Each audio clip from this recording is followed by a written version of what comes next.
What's up guys? Ça fait hyper longtemps, je suis hyper contente de vous retrouver aujourd'hui dans un update lecture. Ça fait effectivement un moment que je n'ai pas fait d'update lecture. J'ai jamais trouvé en fait le temps de me poser, et puis quand j'avais le temps en fait j'avais pas forcément envie de prendre la caméra, etc. Blablabla. Du coup j'ai 8 livres à vous présenter qui sont fin août jusqu'à octobre. Ouais, jusqu'à fin octobre. Et ouais, donc 2 mois de lecture.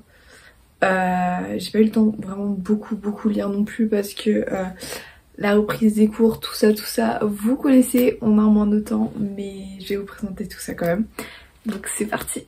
Ok, donc le premier livre que j'ai lu, il s'agit de Beach Read de Emily Henry. Alors, j'avais beaucoup aimé, comme vous le savez, Book Lovers de la même auteure. Et celui-là m'a vraiment déçue parce que du coup je m'attendais trop à aimer. Et en fait, ce qui m'a dérangée, c'était que c'était à peu près le même plot twist que dans Book Lovers. Et en fait, je l'ai lu avec un intervalle de temps très court. En fait, j'avais vraiment l'impression de me retrouver dans l'autre livre. Et en fait, j'ai beaucoup aimé la plume de l'auteur, etc. Mais en fait, j'ai aimé que le début et la fin. À part ça, je l'ai quand même beaucoup annoté, je viens de me rendre compte. Contrairement à des livres que j'ai vraiment beaucoup aimé alors que j'ai annoté moins. Donc ça veut dire que j'aime beaucoup quand même l'écriture, mais franchement pendant tout le livre, je me suis ennuyée. Et peut-être c'est que, je sais pas, mais je suppose que Emily Henry, elle a quand même une écriture assez lyrique, assez poétique. Et de lire ça en anglais, genre des fois il fallait que je me concentre énormément. Et après la majorité de ce livre je l'ai lu dans l'avion et j'étais vraiment malade dans l'avion, du coup c'était horrible. Et ouais, du coup en fait l'idée de ce livre me rappelle pas forcément un bon souvenir. Du coup je sais pas, mais je sais pas si je vous le conseille ou pas parce que du coup je reste très mitigée. Mais je pense que je vais essayer de lui donner une... En fait non, je sais pas.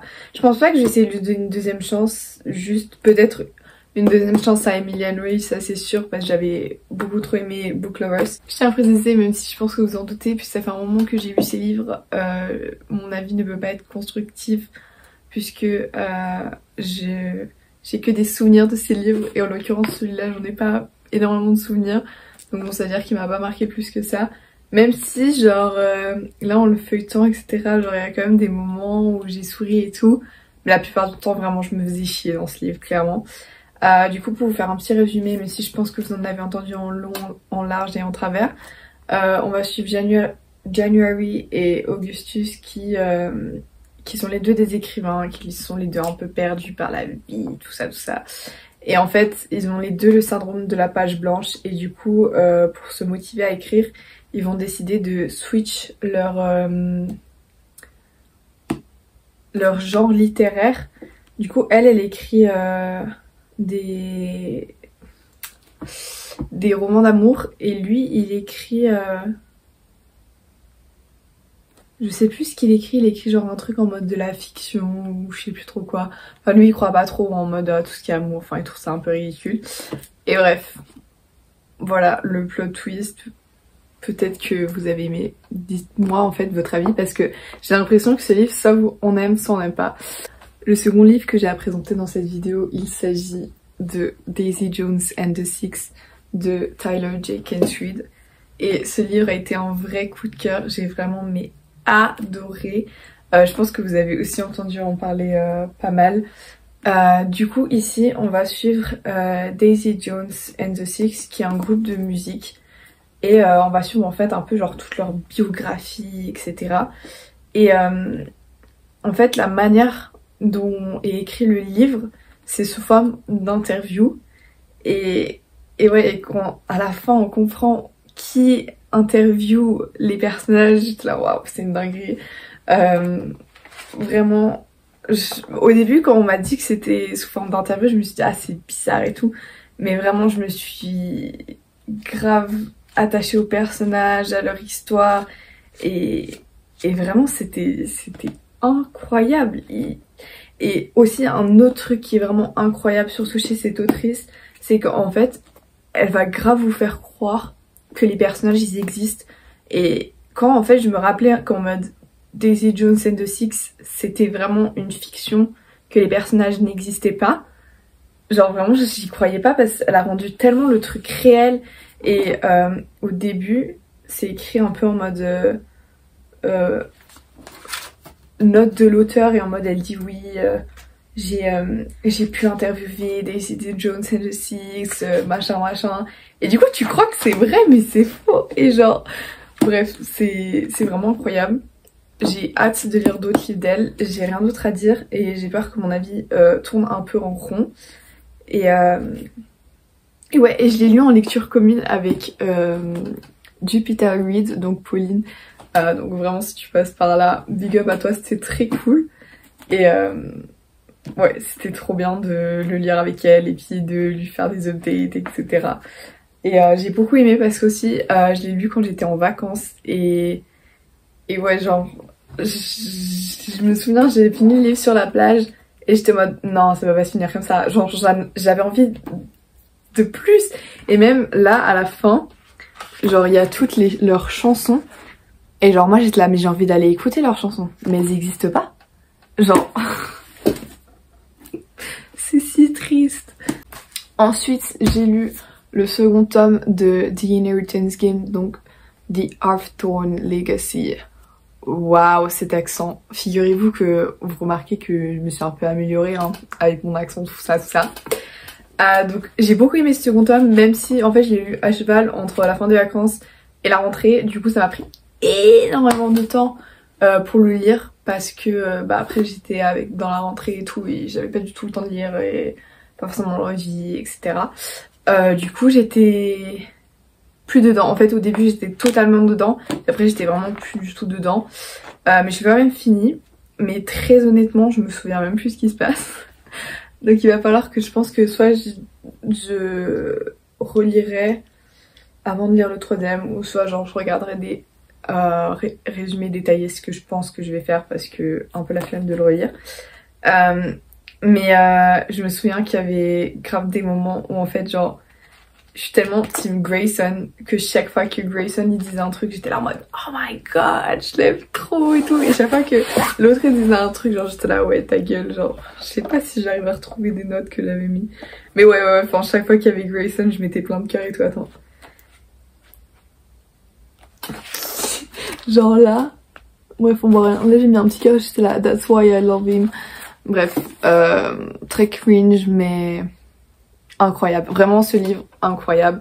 Le mystère et tout, et pas pour le... En fait genre ce qui m'énerve aussi c'est que genre tout le monde est là ouais le love interest dans ce livre et tout incroyable, il y en a mais c'est, attendez-vous pas à une histoire d'amour, c'est juste le mystère qui est autour et comment tout se relie et tout, enfin bref une dinguerie, genre lisez ça. Là maintenant j'ai tout de suite envie d'aller acheter le tome 2, le tome 3 pardon, parce qu'il est sorti. Et d'ailleurs lui il est sorti en français il y a pas longtemps, du coup go for it. Ensuite j'ai lu Radio Silence de Alice Oseman. C'est mon premier livre d'Alice Oseman et du coup j'avais plutôt hâte de découvrir cette autrice parce que je pense que vous n'êtes pas passé à côté du phénomène qui est la série Heartstopper. J'adore cette série, je l'ai regardée 3 fois, je n'ai pas lu les livres mais j'avais trop aimé, du coup j'avais hâte de me plonger un peu dans son univers.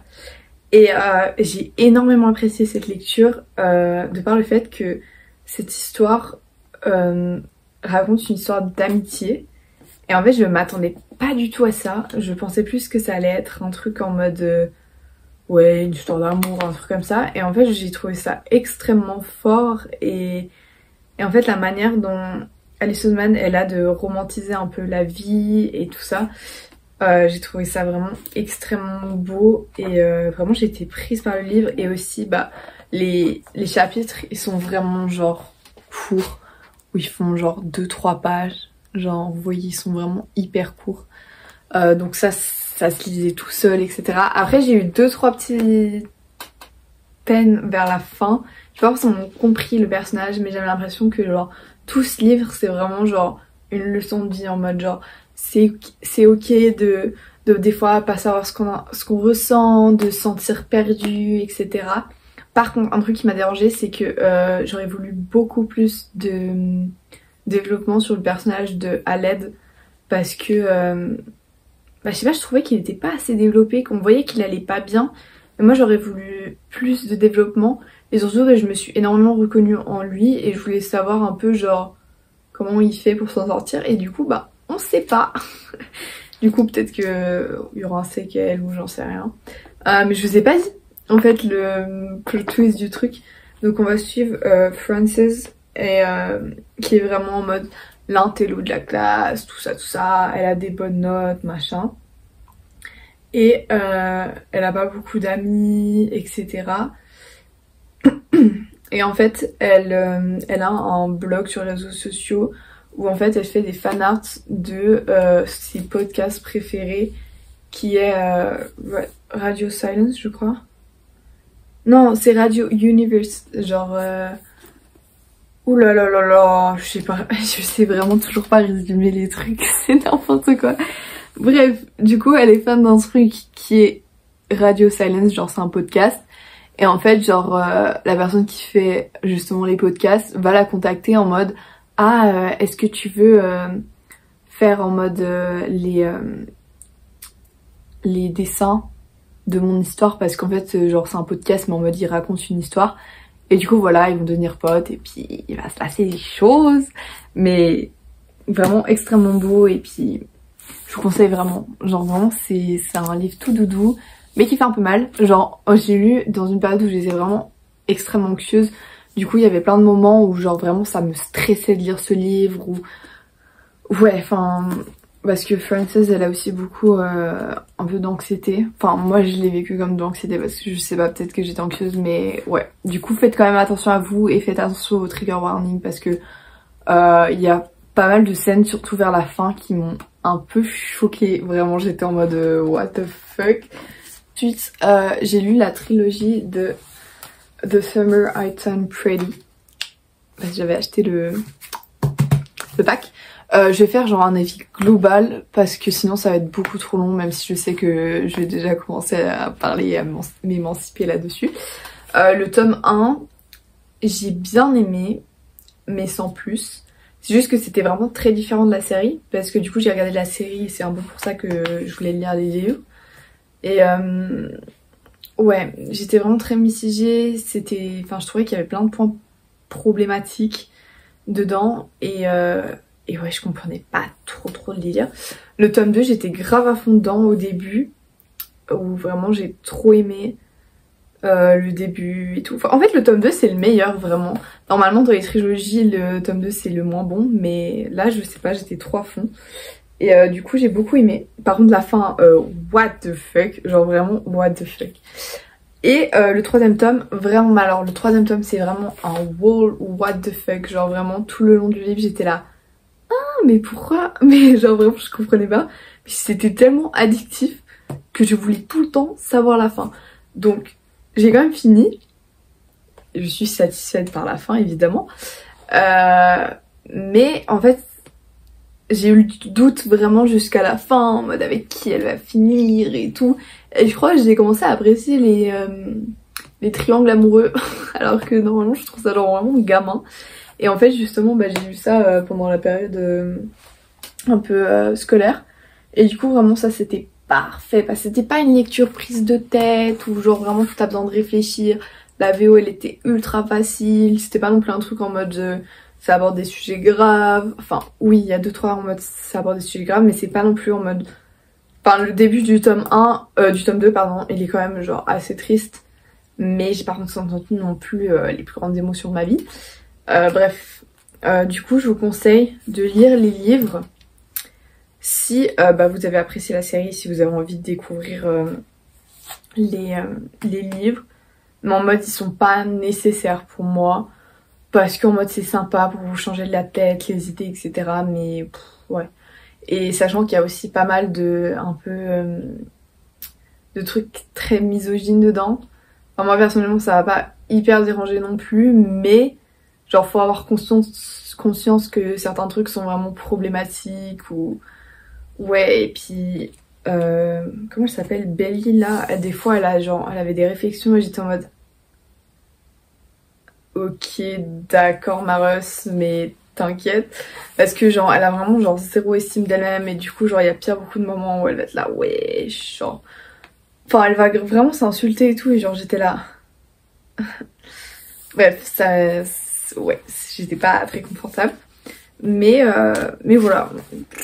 C'est à peu près mon avis, je crois que j'ai mis 3 étoiles à peu près chaque tome, donc c'était ok, genre c'était pas incroyable, mais voilà, ça passe. Ensuite, j'ai lu Là où chantent les écrevisses de Delia Owens. Et ce livre était incroyable, c'est le deuxième coup de cœur de cette vidéo. Donc mon premier coup de cœur c'était Daisy Jones and the Six. Ça c'est le deuxième, genre vraiment... Ouh là là là là. Ce livre était mais incroyable, j'ai vraiment mais été totalement prise par l'histoire et bah pour commencer genre la plume de l'auteur est vraiment incroyable.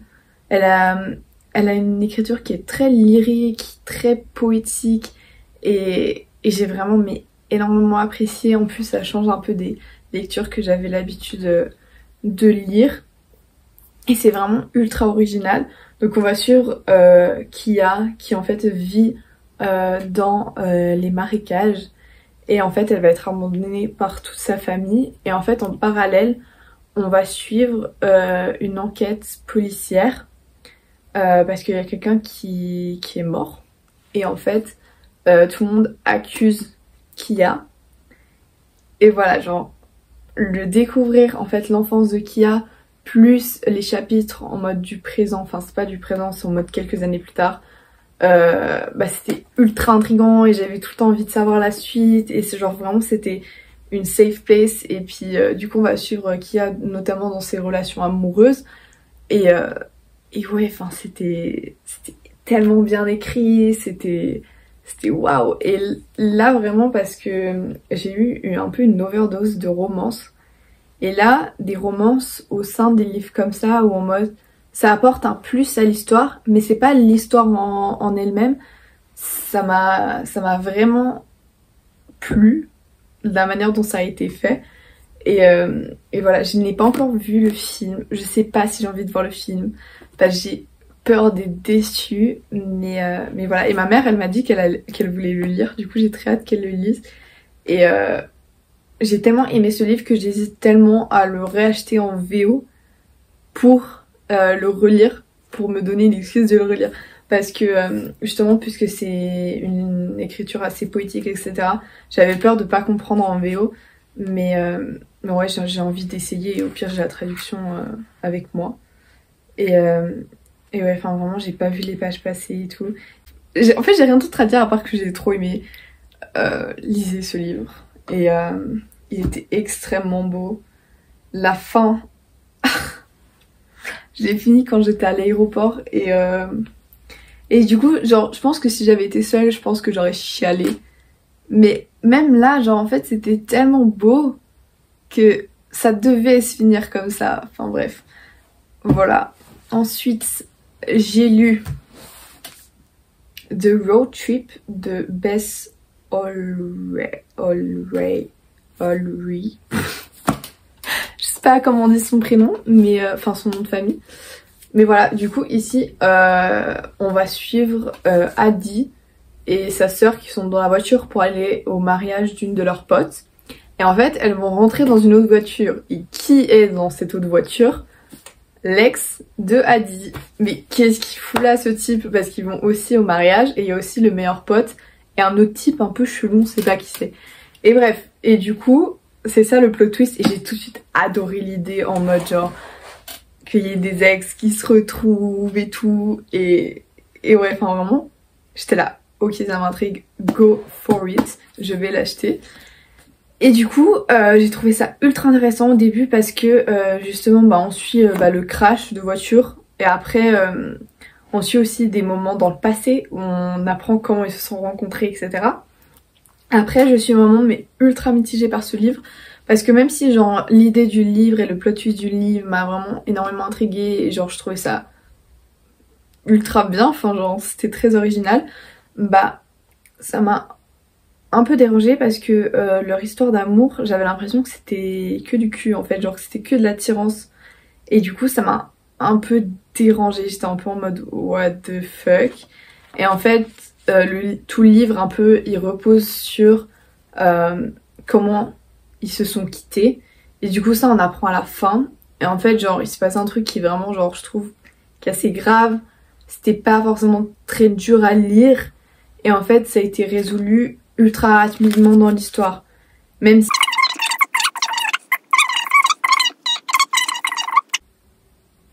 En fait je viens de spoiler là. Bref, en fait je sais pas comment expliquer ce qui m'a dérangé sans spoiler. Oh merde.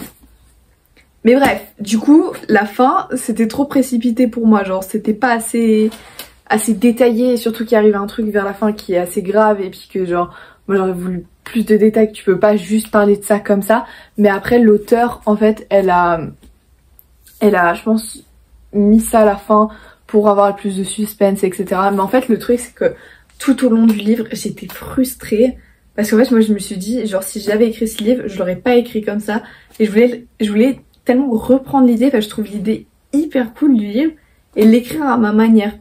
Bref, parce que, genre, il y a beaucoup de trucs où j'ai relate dedans, mais il y avait pas non plus en mode des leçons de vie énormes et tout, et puis ouais, enfin, du coup, j'ai trouvé ça juste ultra dommage, et voilà. Du coup, je crois que je lui ai mis genre 3 sur 5. J'ai quand même été un peu déçue, donc c'était un peu en mode ok quoi comme lecture. Donc voilà, c'est déjà fini. Je sais pas du tout pendant combien de temps j'ai parlé, j'espère que c'était pas trop long. Dites-moi si vous avez lu un de ces livres, dites-moi si vous aimez toujours les updates lecture, parce que c'est vrai que ça fait un moment que j'en ai pas fait. Et voilà, dites-moi un peu votre vie, qu'est-ce que vous lisez, etc. Et à bientôt.